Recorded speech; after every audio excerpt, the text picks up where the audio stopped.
melaksanakan itu seperti tahun-tahun sebelumnya, maka kita dikenakan undang-undang asuransi. Kita kena. Ya, mohon maaf, saya orang pertama yang akan ditangkap. Oleh karena itu, kita harus taat. Supaya ada jaminan di anggota kita, maka kita harus mutlak hukumnya. Cuma asuransi yang kita cari, mohon maaf, asuransi yang ya artinya bisa kita dipertanggungjawabkan. Kenapa? Karena seperti yang ada di Kapuas Hulu sekarang, saya sendiri kemarin alergi, jujur saja kalau udah mendengar asuransi. Jiwasraya nggak tahu kemana sekarang. Betul nggak? Itu BUMN loh, pemerintah. Nggak ada. Bumi Putra di Pontianak pun tutup kantor.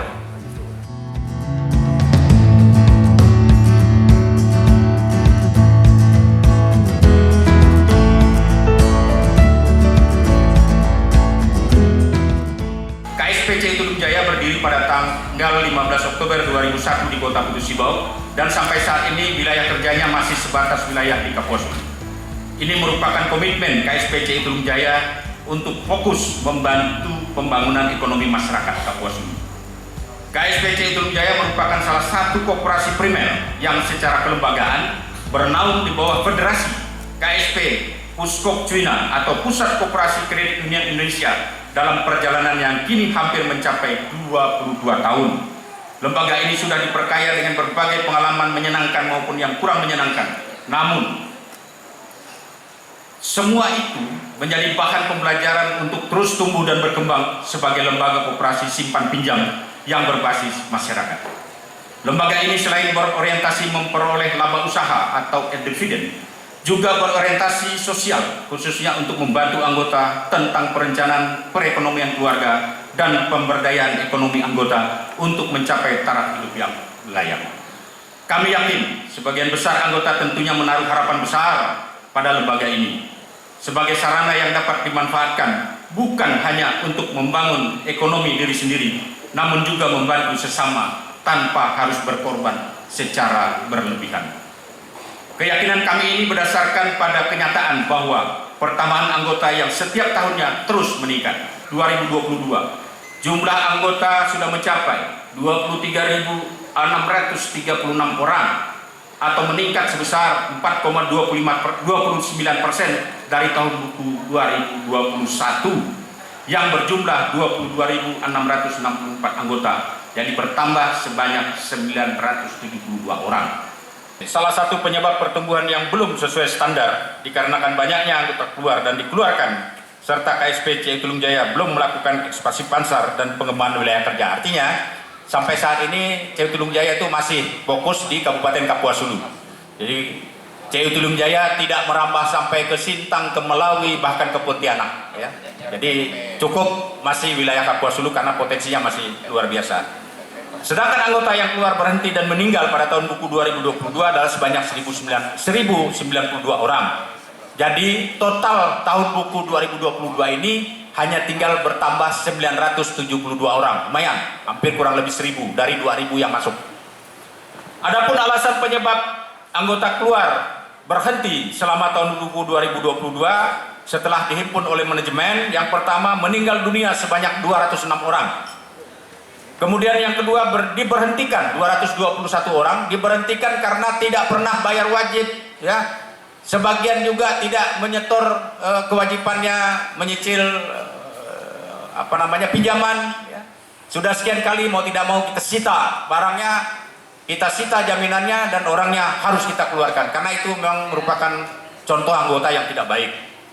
Kemudian permintaan sendiri ada sebanyak 665 orang dengan alasan 506 orang itu perlu uang. Jadi udah tidak mampu lagi nabung katanya. Ya, kena krisis selama ini. Ada 506 orang, pindah tugas, alamat domisili 52 orang, artinya ada yang pindah mungkin ke Pontianak, bahkan mungkin ke luar Kalimantan, ya. Ada 52 orang. Ada yang menarik karena biaya pendidikan, alasan biaya pendidikan untuk kuliah anak, untuk sekolah anak dan macam-macam itu ada 35 orang. Untuk biaya berobat diri sendiri, saudara dan keluarga sebanyak 38 orang, ya. Kalau sudah dapat penyakit yang luar biasa yang harus ke Pontianak, tidak ada biaya, Kita sudah tahu sendiri biaya dari Pontianak, dari Putus Ibau ke Pontianak, ya, itu bukan sedikit, tidak mampu terpaksa tarik, ya, tarik simpanan. Ada berjumlah 38 orang.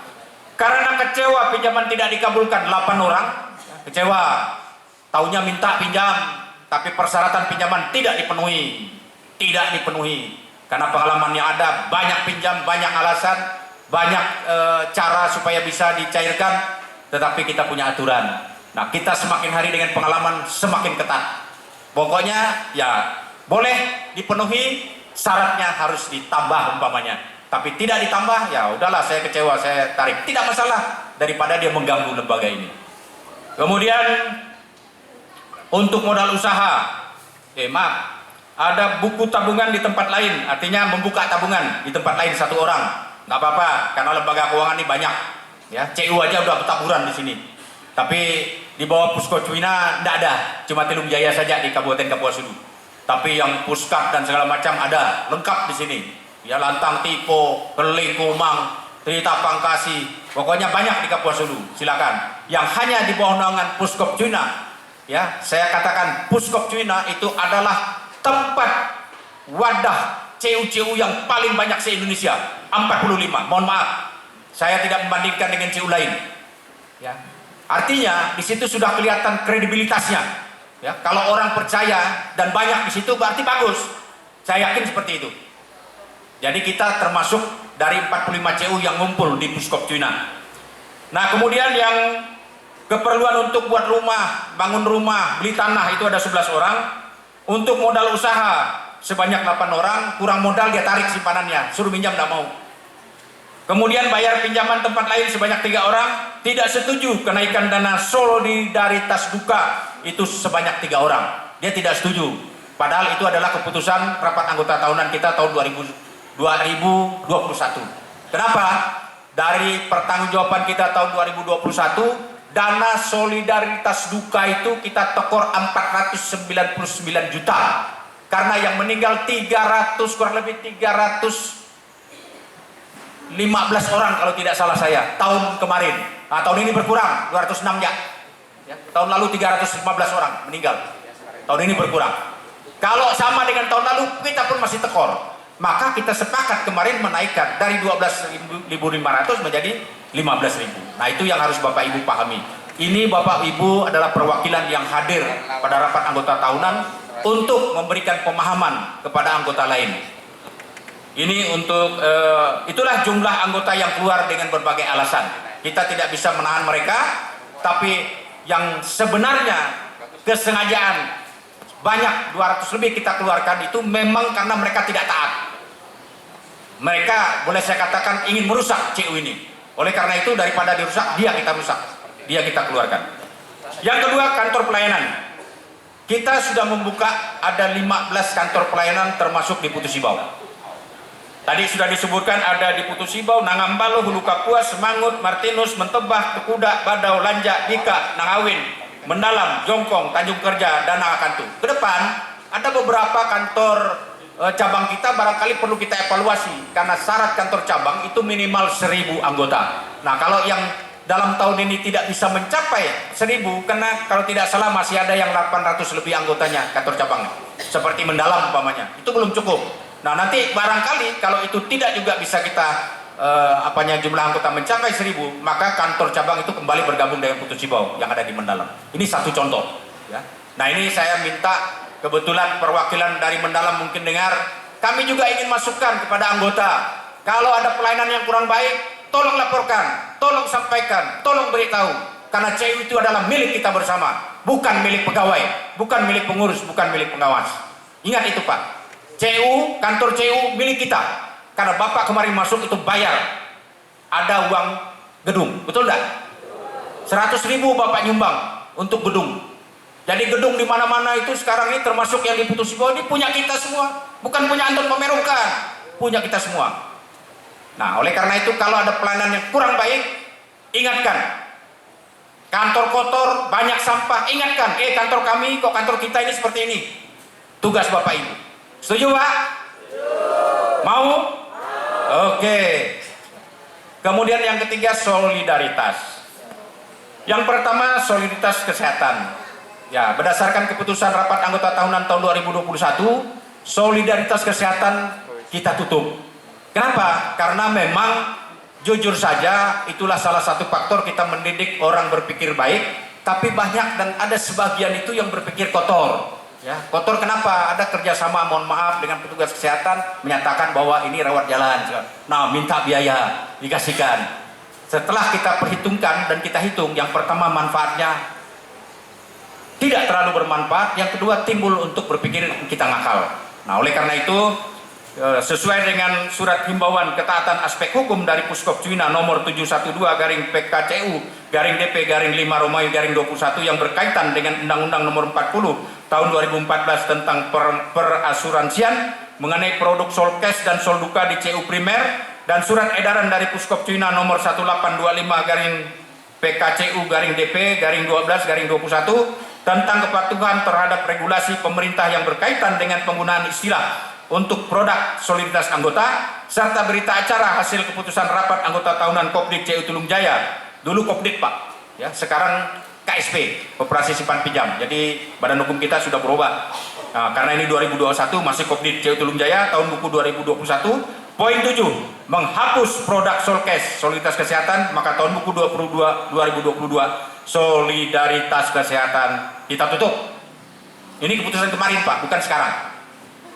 Kemudian 3.2, solidaritas duka, Solduka. Solduka merupakan produk soliditas wajib bagi semua anggota yang awalnya dikelola langsung oleh KSP Cilung Jaya, kita yang langsung mengelola, ya, dan bertujuan untuk memberikan bantuan solidaritas terhadap diri pribadi anggota. Nilai manfaat dari Solduka akan dibayarkan apabila yang bersangkutan meninggal dunia dan memenuhi ketentuan serta persyaratan yang ditetapkan. Kita punya aturan. Yang aktif sekian dalam 1 tahun aktif terus, pasti dia mendapat penuh. Yang aktif hanya 3 bulan bayar, tentu hanya sekian persen yang didapatkan. Semua ada aturannya.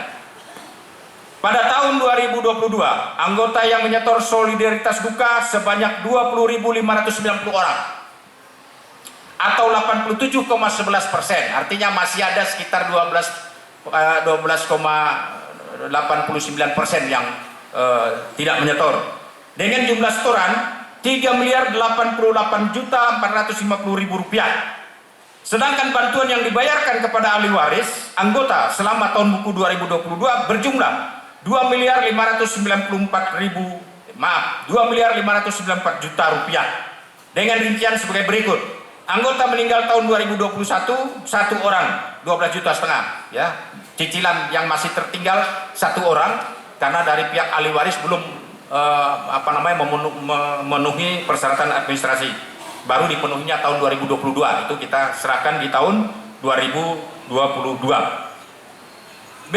Anggota meninggal tahun 2022 yang memperoleh bantuan solidaritas duka sebanyak 256 orang. Maaf, tadi yang dikeluarkan 206 itu adalah orang yang sudah diselesaikan semua administrasi. Nah, di sini ada yang meninggal 256 orang. Artinya masih ada kurang lebih 50 orang yang masih dalam proses. Dengan jumlah yang dibayarkan 2.581.500.000 rupiah. Nah, yang 50 orang ini masih dalam proses. Artinya dari 3.088.450.000, sementara realisasi 2.581.500, berarti masih ada kurang lebih 500 juta. Sementara kemarin kita tekor 499. Masih ada 50 orang yang belum kita bayar. Sebenarnya masih tekor. Ya, masih tekor. Tapi karena ini sudah ditutup tahun buku 2022, artinya kita nanti masuk ke tahun 2023. Oleh karena itu, perubahan dana solidaritas duka kemarin juga nampaknya belum mampu atau belum memadai. Namun demikian mungkin ada selanjutnya akan kita sampaikan di bidang asuransi. Jumlah bantuan solidaritas bervariasi sesuai dengan ketentuan yang berlaku.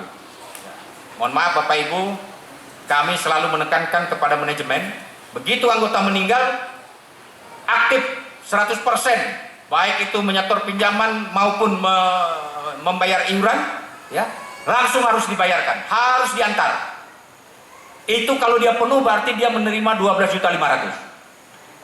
Ini akan membantu, tentu akan membantu. Tetapi yang hanya dalam 1 tahun 3 bulan membayar iuran wajib, ya saya kira aturannya juga jelas. Barangkali hanya menerima 1 juta, barangkali hanya menerima 5 juta. Itu semua ada aturannya dan di kantor cabang semua sudah disampaikan. Kemudian jalinan dan asuransi. Jalinan adalah produk layanan bersama yang dikelola oleh Puskopcuina yang bertujuan untuk mensolidaritaskan simpanan dan pinjaman. Ingat, simpanan dan pinjaman kita itu, kalau ada anggota yang meninggal, ya, simpanannya katakanlah simpanan anggota itu 10 juta. Maka Puskopcuina punya kewajiban untuk membayar yang 10 juta. Ahli waris akan menerima 2 kali lipat. Simpanannya 10, solidaritasnya 10 juta. Maka ahli waris akan menerima dari simpanannya Pak, akan menerima 20.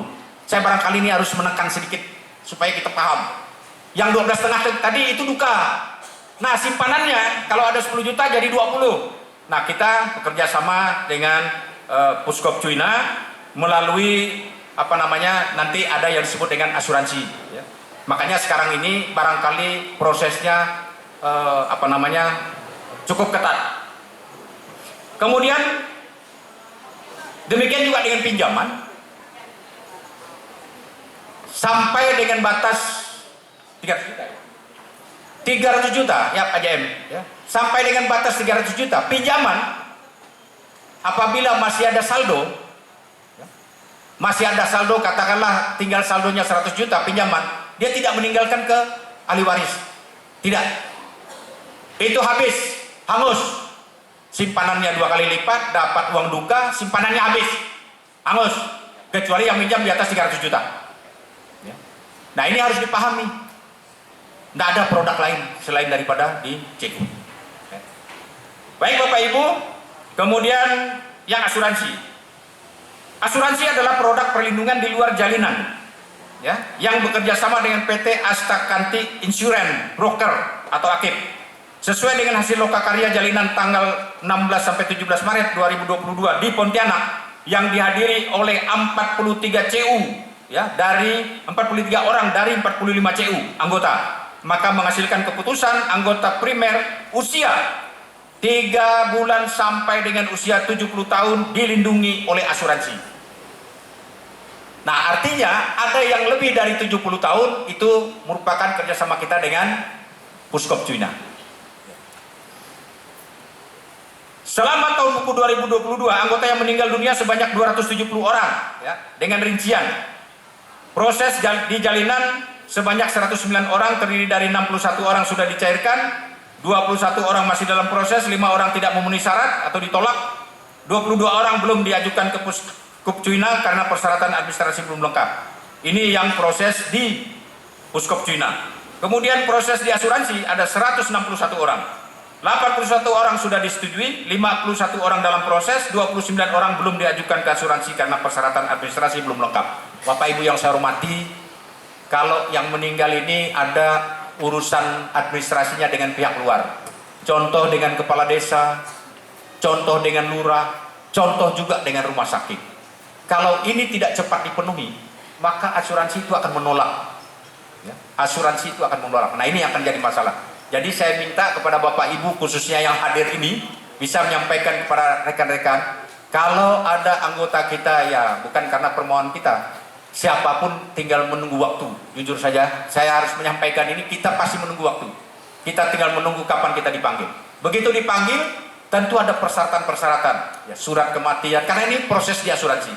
Semakin cepat, sekali lagi saya katakan, semakin cepat administrasi diselesaikan, maka semakin cepat pencairan akan dilaksanakan. Oke? Nah, kenapa kita harus sekarang berasuransi tidak melalui CU langsung atau Puskopcuina? Karena kita tidak boleh mengadakan yang disebut asuransi sendiri. Tidak boleh. Yang namanya premi itu hanya ada di asuransi. Kalau kita melaksanakan itu seperti tahun-tahun sebelumnya, maka kita dikenakan undang-undang asuransi. Kita kena. Ya, mohon maaf, saya orang pertama yang akan ditangkap. Oleh karena itu, kita harus taat. Supaya ada jaminan di anggota kita, maka kita harus mutlak hukumnya. Cuma asuransi yang kita cari, mohon maaf, asuransi yang ya, artinya bisa kita dipertanggungjawabkan. Kenapa? Karena seperti yang ada di Kapuas Hulu sekarang, saya sendiri kemarin alergi. Jujur saja kalau udah mendengar asuransi, Jiwasraya nggak tahu kemana sekarang. Betul nggak? Itu BUMN loh, pemerintah. Nggak ada. Bumi Putra di Pontianak pun tutup kantornya. Nah, saya ngotot kemarin, mungkin dari 45 CU saya ngotot, hati-hati dengan asuransi, kami alergi di Kapuas Hulu. Tetapi karena kita 45 CU bergabung di Puskopcuina, kalau saya sendiri sebagai anggota Puskopcuina tidak terima, nah saya hanya menekankan kalau memang kita harus pakai asuransi, kita harus mencari asuransi yang betul-betul bertanggung jawab. Sampai saat ini nampaknya, selama 1 tahun ini nampaknya belum ada masalah. Kalaupun ada yang belum dibayarkan karena proses administrasinya belum selesai. Saya yakin mungkin ada yang 3 bulan, 2 bulan, 4 bulan yang sudah meninggal. Nah, proses simpanannya, proses pinjamannya ada yang belum selesai. Karena ini kita bersama dengan pihak asuransi. Kemudian yang berikutnya bidang pendidikan pemberdayaan. Yang pertama diklat internal. Diklat internal merupakan kegiatan diklat yang diselenggarakan secara internal oleh KSPC Tulung Jaya dan terbagi lagi menjadi 2 jenis, yaitu pendidikan anggota dan diklat untuk meningkatkan kapasitas karyawan dan pengurus KSPC Tulung Jaya. Diklat anggota dan pemberdayaan ya, itu jumlahnya saya tidak sebutkan, barangkali di layar ada, bisa dibaca. Jumlahnya 233 kali. Kalau di CU ini capek berlatih, capek belajar. Saya baru hari ini selesai ikut diklat, besoknya ada lagi panggilan diklat lain. Kadang-kadang capek, ya. Banyak berlatih. Untuk berlatih ini banyak biaya. Tapi kalau tidak ikut berlatih, kita tidak paham. Ya. Makanya sampai dengan hari ini, termasuk salah satunya kita di Tulung Jaya, ya, sampai hari ini belum ada satupun saya kira pengurus, pengawas, penasehat yang artinya main-main dengan pengurus dengan keuangan CU Tulung Jaya. Tidak ada. Saya kalau tahu ada satu saja ya, pengurus tidak benar, pinjam tak bayar, keluar. Pengalaman kami pernah ada. Bagaimana bisa jadi pengurus kalau dia sendiri tidak benar? Betul tidak? Nah ini karena dah lihat mata duit, kadang-kadang memang hijau mata ya. Begitu mau pinjam, ambisi luar biasa. Lihat orang pakai ini mau pinjam, lihat pakai ini mau pinjam. Tidak tahu bagaimana kemampuan kita untuk mengembalikan. Nah, ini yang jadi masalah. Di CU di anggota itu yang paling banyak. Tidak boleh lewat dia tetangga punya ini, dia harus juga punya ini. Ya, kemampuannya tidak ada, kerja malas. Nah ini yang jadi masalah. Oleh karena itu, kredit lalai seperti apa yang disampaikan tadi cukup signifikan. Ya, tetapi kita patut berbangga. Ya, dari urutan yang tahun lalu Pak, ya, pada saat pelaksanaan rapat anggota tahunan Puskopcuina, saya itu kurang enak juga karena tidak dipanggil untuk menerima katakanlah hadiah, ya, peringkat, tidak ada peringkat. Oke, saya terima. Tapi dalam tahun ini saya melihat ya, dari perkembangan yang ada, yang kemarin terima penghargaan jauh di bawah Tulung Jaya tahun ini. Ya. Rupanya pelaporannya tidak benar. Belum mengikuti sesuai dengan aturan yang ada. Karena aturan yang benar, aturan yang ada, kalau namanya kredit macet, mohon maaf Bapak Ibu, Bapak pinjam 10 juta, 3 bulan tidak bayar, Bapak pinjam katakanlah 10 bulan, 1 bulannya 1 juta, 3 bulan macet, artinya hanya 3 juta sebenarnya yang macet, yang 7 juta belum karena belum waktunya. Tapi dengan sistem yang ada sekarang, 1 bulan saja tidak store, sisa pinjaman semuanya, saldo pinjaman itu macet, dalam laporan sekarang. Berat Pak. Jadi kalau sisa pinjaman 7 juta, padahal setoran itu hanya 3 juta, bukan yang 3 juta yang dilaporkan. Banyak CU yang melaporkan yang 3 juta saja. Tapi sistem yang ada, Anda bisa diakal sekarang. Itu yang macet 7 juta. Ini yang harus dipahami. Oke, saya lanjutkan. Kemudian diklat eksternal. Itu silahkan dilihat diklat eksternal, mungkin bisa disesuaikan ya, layar sesuaikan. Itu sebanyak 26 kali, realisasinya 25 kali ya, total persentase 96,15. Jadi kami mengikuti diklat yang ditentukan oleh induk, yaitu KSP Puskopcuina. Kita ikut hanya 1 kali ya, kalau dilihat persentase 96,15. Nah selanjutnya pada tahun buku 2022 KSPC Tulung Jaya memprogramkan 20 jenis diklat dari 26 jenis diklat yang diselenggarakan oleh Puskop Cina. Mengapa 20, tidak 26? Karena sudah ada dari 26 itu yang sudah kami ikuti. Jadi kami hanya memilih 20 yang belum kami ikuti. Nah, 20 diklat yang jenis diikuti diprogramkan hanya sebanyak 6 kali diklat yang bisa dipenuhi. Nah, kami mau diprogramkan Puskop Cina 26 kali, kami memprogramkan 20. Kenapa 20? Ya karena memang yang 6-nya sudah kami ikuti. Nah, dari program kami 20 ternyata hanya bisa 16 kali kami mengikuti. Kemudian ada pun kegiatan diklat yang dilaksanakan di luar program. Nah, ini ada lagi di luar yang sudah diprogramkan sekian banyak, ada lagi yang dilakukan oleh eksternal atau Puskop Cina maupun oleh Dinas Koperasi Provinsi ataupun pusat. Itu dilaksanakan sebanyak 16 kali. 16 kali. Jadi Bapak Ibu bisa baca pelaksanaannya dari Pontianak, bahkan Surabaya, ya. Surabaya, ya. Yang di daerah kita itu hanya 1 kali di Diosoli, ya. Selainnya banyak di Pontianak.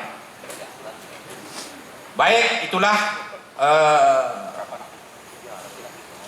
pertanggungjawaban di bidang keanggotaan, kemudian kantor pelayanan, soliditas anggota, kemudian jalinan dan asuransi, bidang pendidikan dan pemberdayaan. Selanjutnya kita masuk ke bidang keuangan.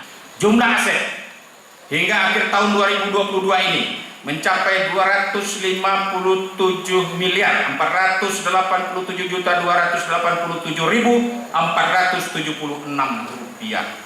Artinya mengalami kenaikan sebanyak 7.143.693.235 rupiah atau meningkat sebesar 2,90% dari aset tahun buku sebelumnya yang berjumlah 250.344.594.241 rupiah. Sedangkan pendapatan selama tahun buku 2022 berjumlah 13.681.160.658 rupiah, naik hanya naik 0,93% atau sebanyak 126.191.991 rupiah dari pendapatan tahun buku 2021 yang berjumlah 13.554.968.660 rupiah. Tahun ini kita sudah menyelenggarakan rapat anggota tahunan untuk yang ke-21 kalinya. Tema yang dipilih pada rapat anggota tahunan ini adalah memperkuat ketahanan ekonomi anggota melalui pemberdayaan dan pemanfaatan teknologi di era globalisasi. Ini bermakna bahwa setiap anggota diharapkan mampu bersinergi dalam menata ekonomi rumah tangga dengan memanfaatkan sumber daya maupun teknologi yang ada untuk mencapai kesejahteraan. Kuncinya adalah setiap anggota KSPCU Tulung Jaya hendaknya transformatif, partisipatif, dan berkesinambungan, serta berperilaku dalam menggunakan teknologi untuk meningkatkan kemampuan serta cermat dalam membaca dan efisien dalam memanfaatkan potensi, serta mau bekerja keras untuk terus meningkatkan taraf hidup keluarga ke jenjang yang lebih bermartabat.